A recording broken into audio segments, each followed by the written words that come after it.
we have any members that's on WebEx? No members currently on WebEx, Mr. Chair. Thank you. Well, good afternoon, everyone. We'll call the meeting to order. Thank you for being here. Today, our only business is confirmation hearing for Andrew French, Kansas Corporation Commission reappointment. So I am opening the reappointment hearing for Andrew French to the Kansas Corporation Commission. You should have information in your packets of what you want to make sure and leave with the assistant when we leave. And so at this point, if Mr. French would like to come up and make any opening remarks, he may, or we'll have some tough questions for you. No.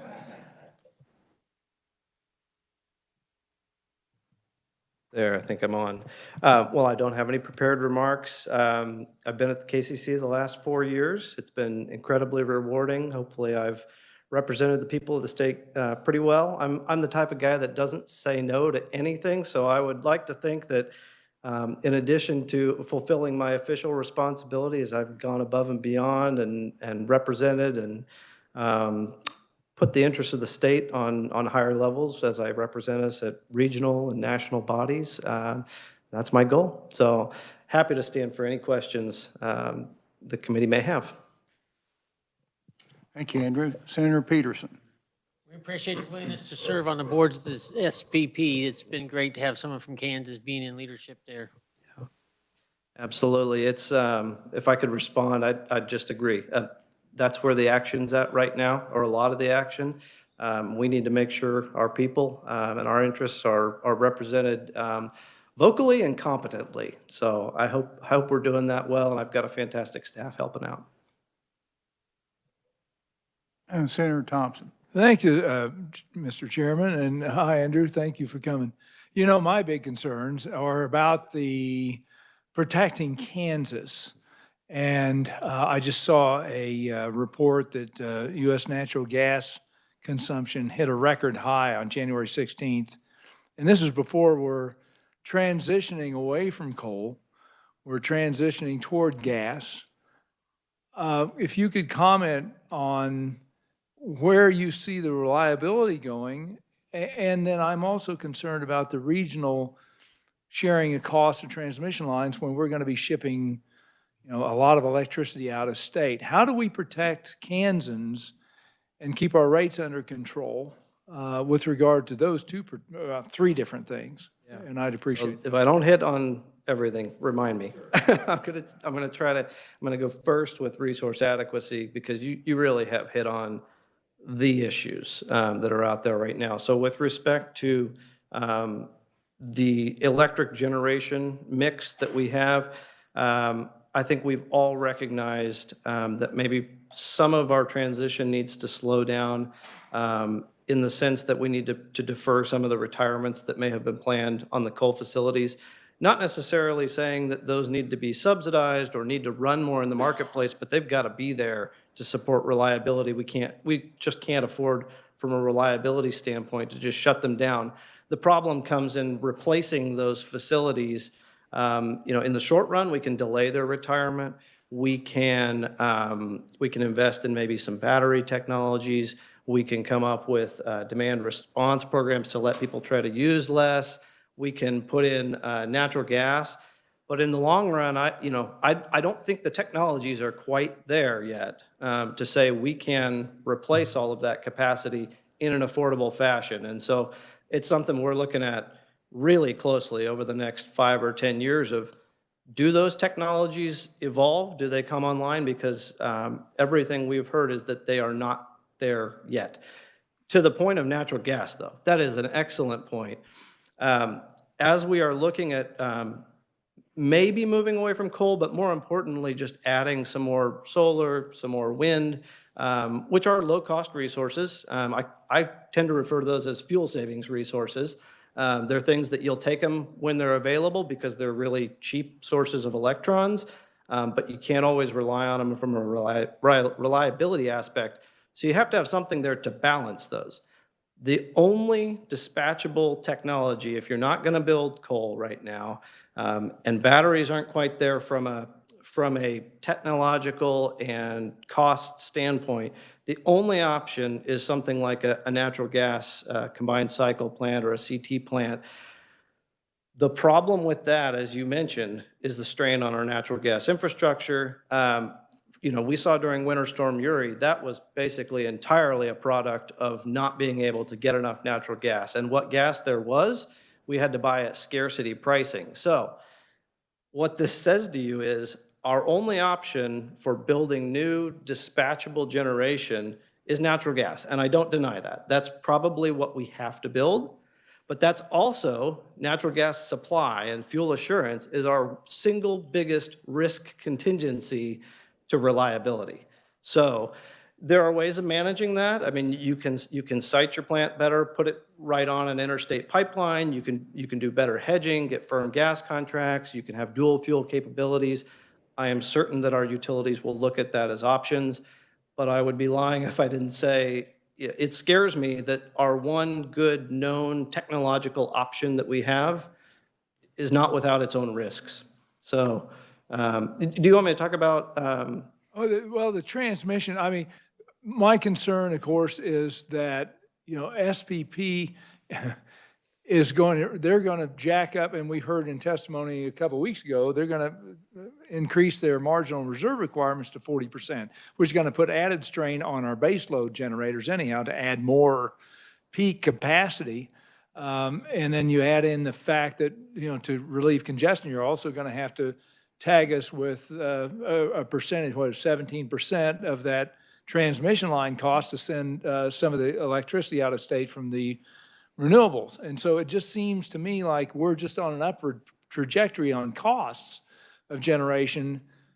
How do we control that? And if I could throw one more in, then I'll shut up.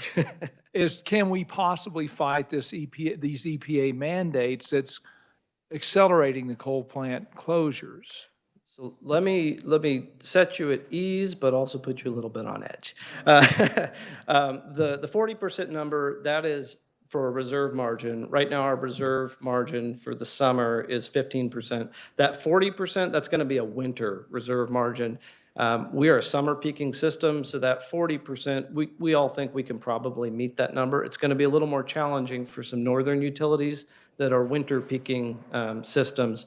But there is a chance that our summer number could go up a little bit in the coming years. So that's a concern. Transmission cost allocation, I think there's a good chance we're going to be coming in and talking to some of you folks in the next few weeks about transmission cost allocation. It is something that is on our minds every day as we're at the Southwest Power Pool. That is one of my main areas of responsibility, or the state's main area of responsibility, is to work out a fair and equitable allocation of costs as we build this infrastructure. Who pays for it?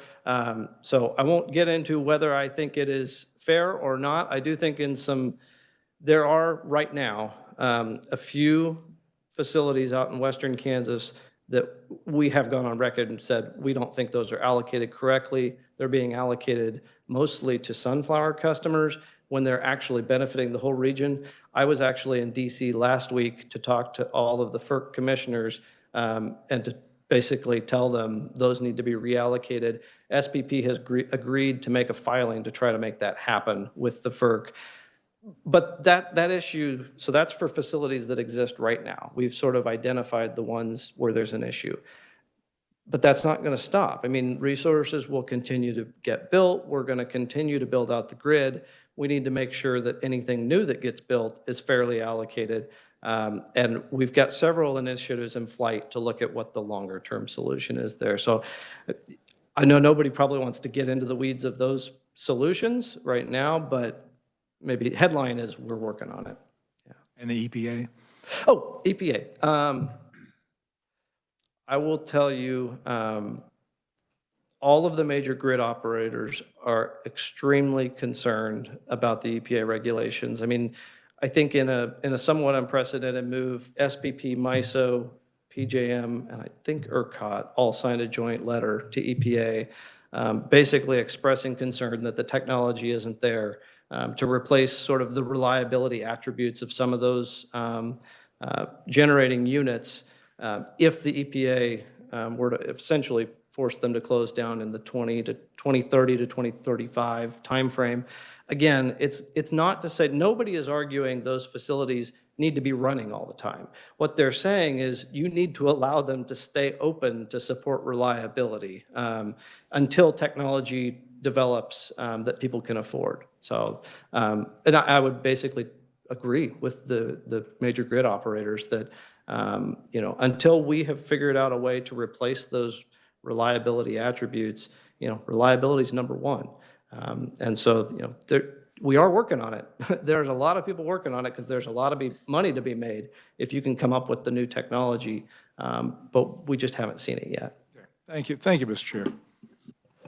Any other questions? Senator Corson.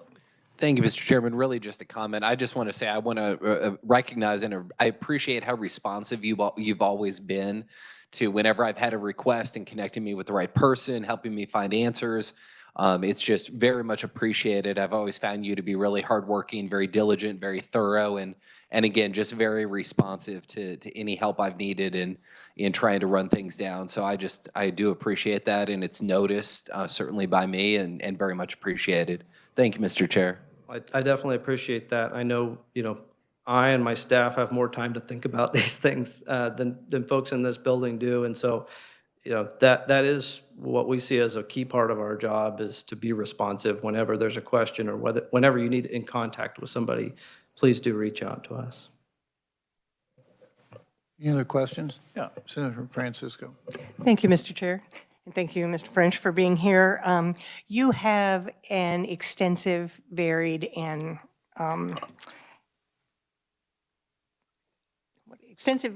good background in utilities and regulations, so I appreciate that. In your previous years now serving on the commission, have you been able to come up to speed on plugging abandoned wells and telecommunications?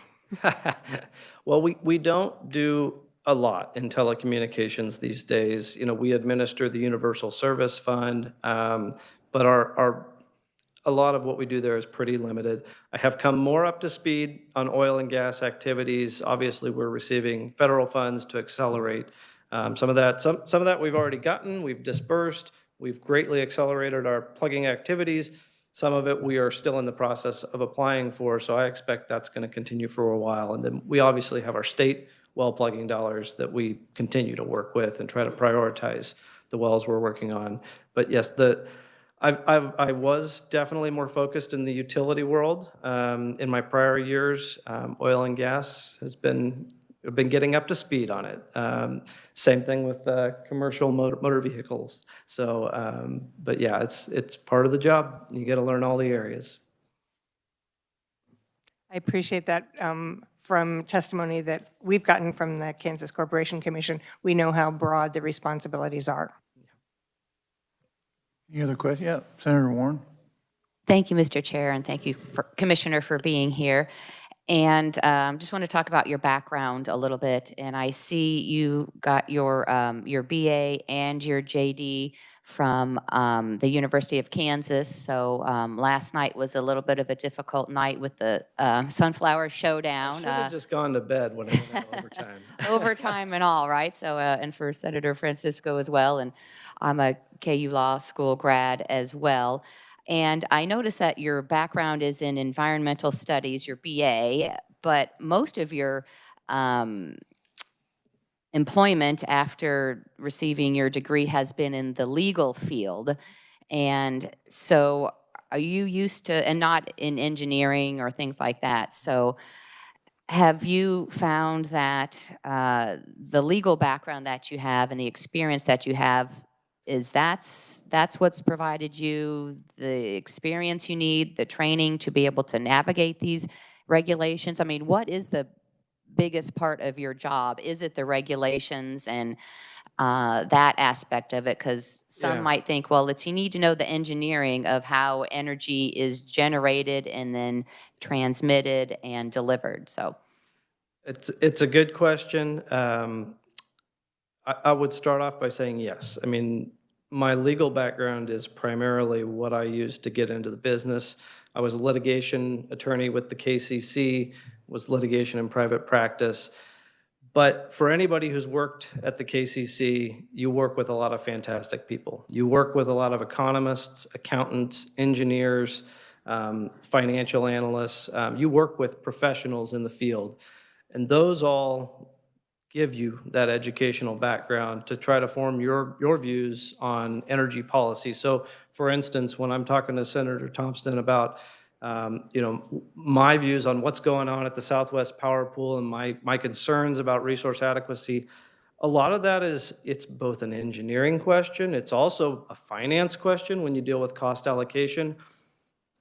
I think as an attorney, maybe the one thing good skill that you get as an attorney is to talk to experts, be able to synthesize the advice you're given, and then to produce that into policy. That's what I try to do, is rely on the experts that we employ, and we've got some fantastic experts, and then to try to bring that together into a policy position. Thank you. Yeah, and you do have a Kansas and a Missouri law license. Are you registered as active in those, or are you inactive? I'm active in Kansas, I'm inactive in Missouri. And do you find then, are you concerned that as an active attorney, you don't, or do you give advice, legal advice to the KCC, or how do you separate acting as the attorney for KCC and acting as a commissioner for, or are they both the same? No, I am you. not. I am not an attorney in my current position. I'm the client in my current position, and I make that very clear. We have our own attorneys at the KCC. I'm their client. I never give legal advice. So I'm pretty clear with them on that.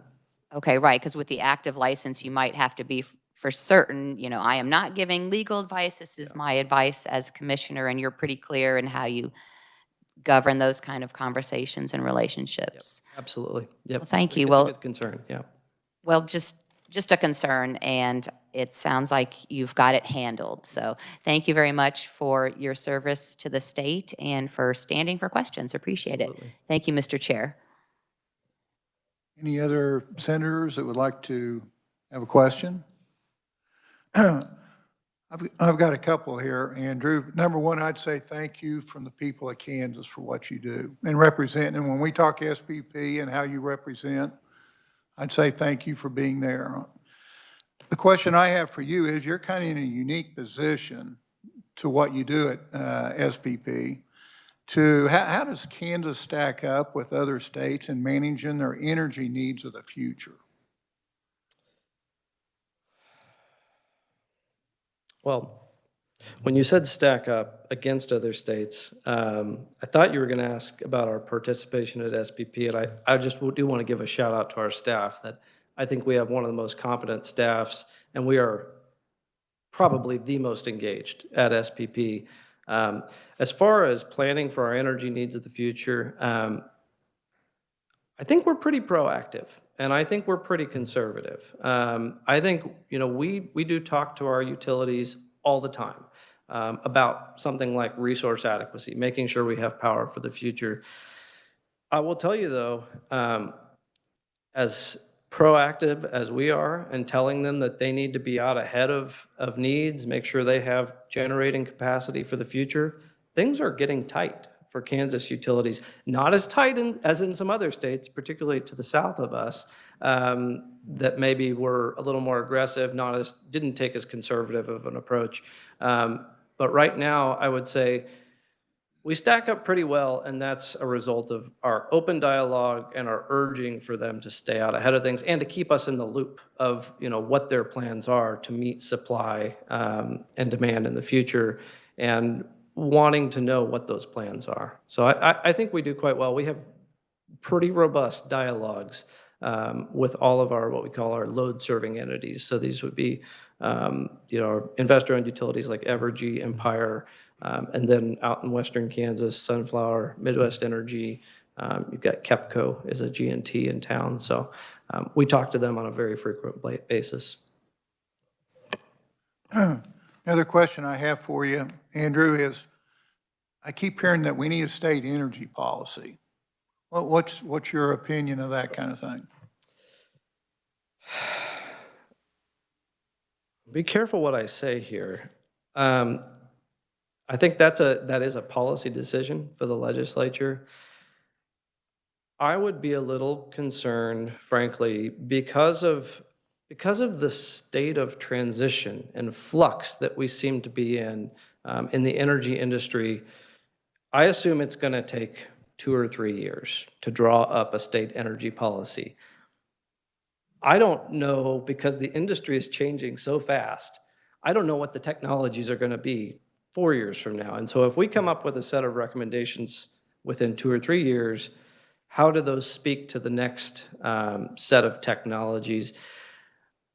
I have to be honest, I kind of like where we are now with the set of laws that we have and the guidance that I have, which is reliability and affordability are number one. And you need to take into account everything that's out there and make sure that the system maintains reliability and affordability. And we've got flexibility to change as times change. I do get a little concerned if we lock ourselves into a state energy plan or a state energy policy that may not accommodate new technologies. And so I think, I'm fine with doing it. We probably want to be careful about how much resources we throw at it, depending on what value we think we're going to get out of it. So I'm very comfortable with the statutes and legislative direction that I have right now to do my job. But if the legislature decides that they need a state energy plan or policy, that's not my job to tell them no at the end of the day.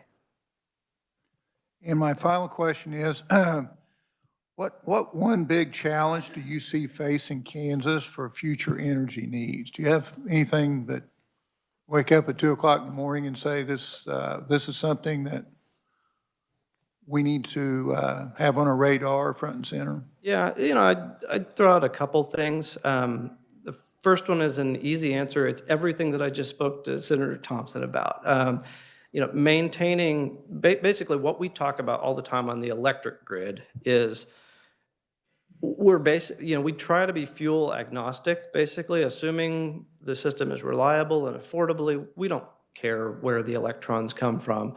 But that system, to be reliable, has to have a certain set of attributes. And my concern is things are changing very fast. Are the technologies going to be there to provide those same set of attributes that we've relied on in the past 10 years from now at an affordable rate? That's probably the biggest concern I have, just to make sure I don't focus completely on electric.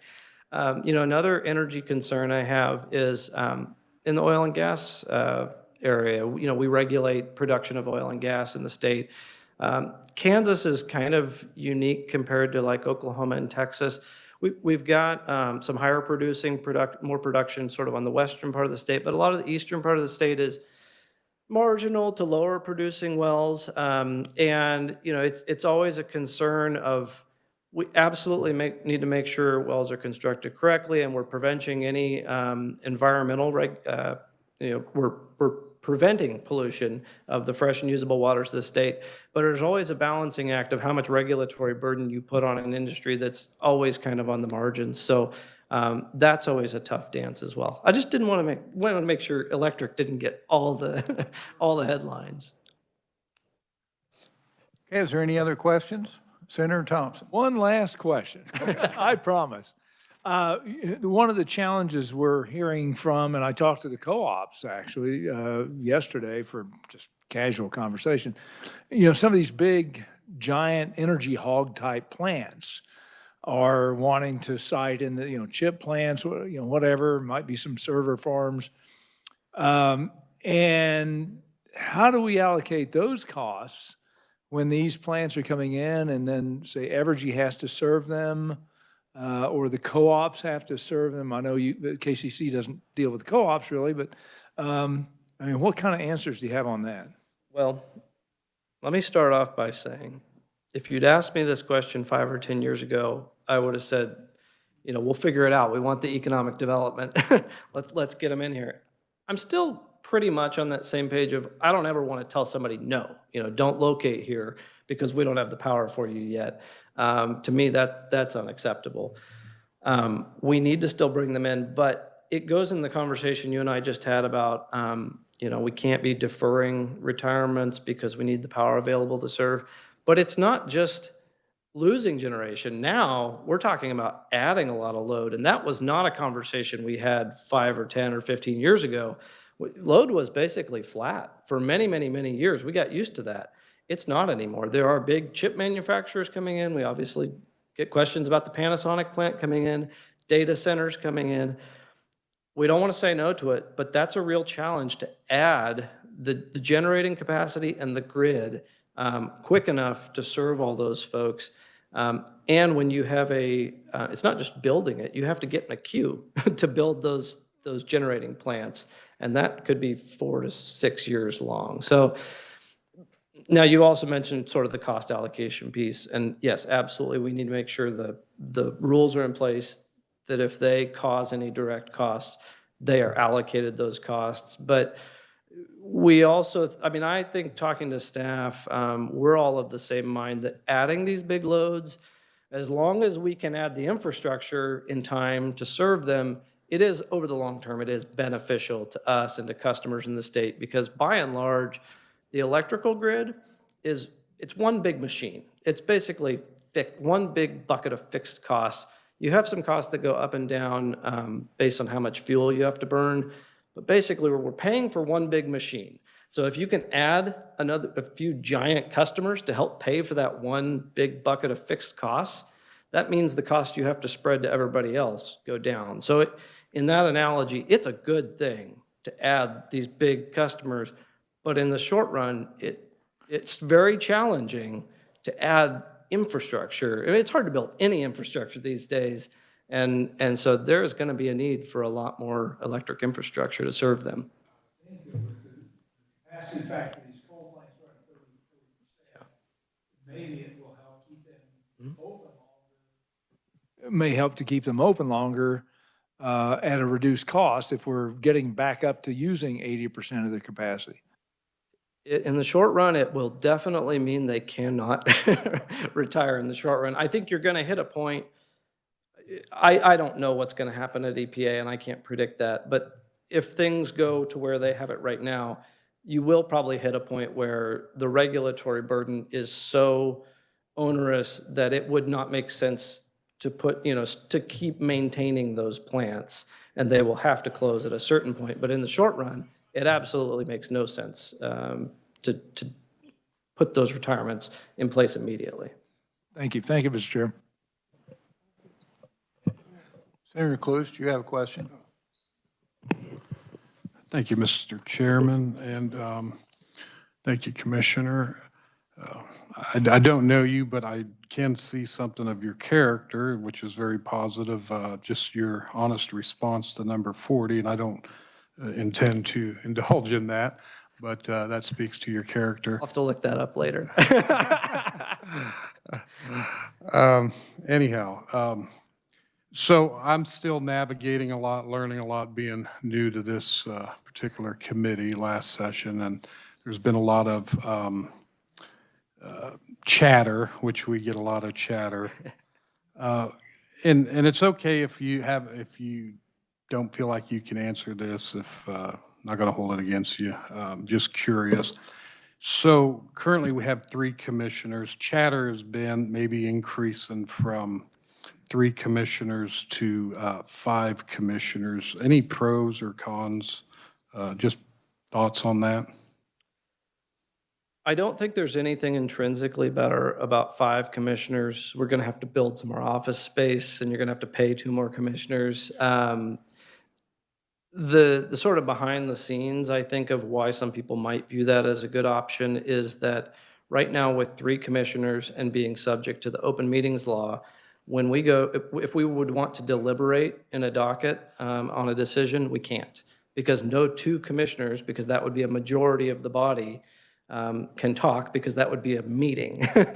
And I think there is, I'm trying not to express an opinion, but there is definitely a thought that the commission may have better quality decisions, might be more able to be independent of its staff's recommendations if they were able to talk to each other.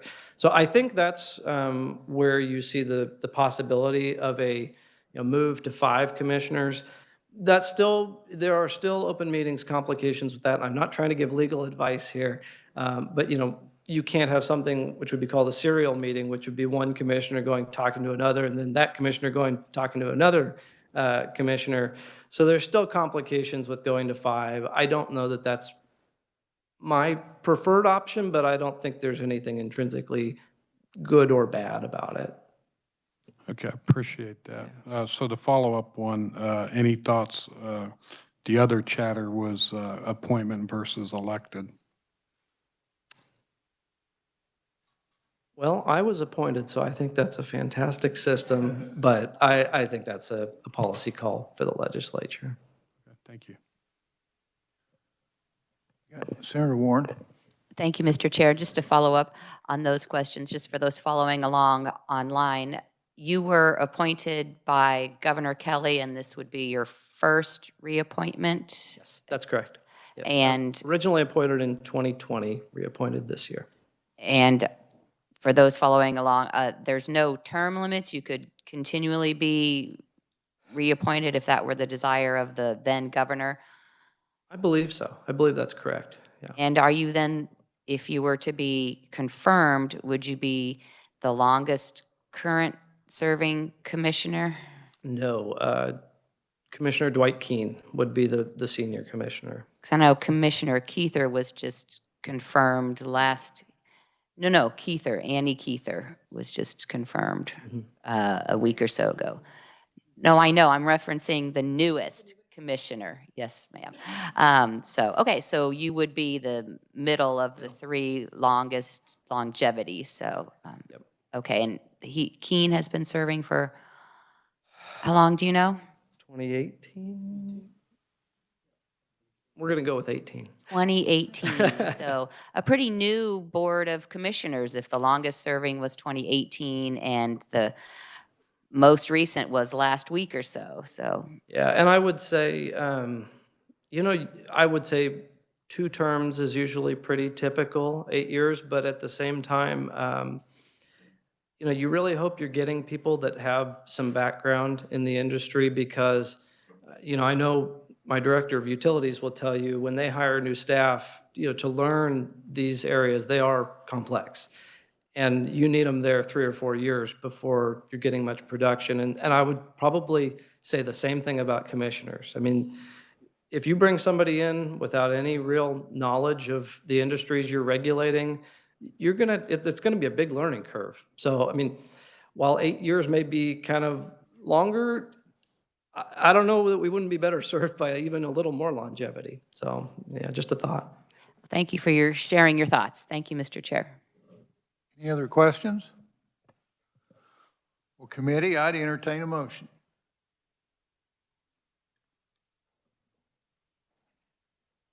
Senator Pittman.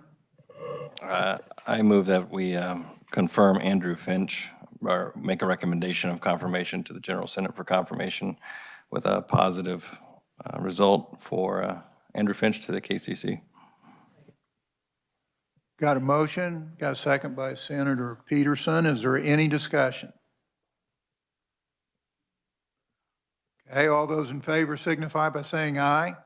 Aye. Those opposed? Congratulations, Andrew. Okay, do we have any other announcements or committee information that we need at this point? Oh, make sure the packet stays here and is given to Susie back here, please. She'll be counting everybody coming after you. So with that, the meeting's adjourned. Thank you.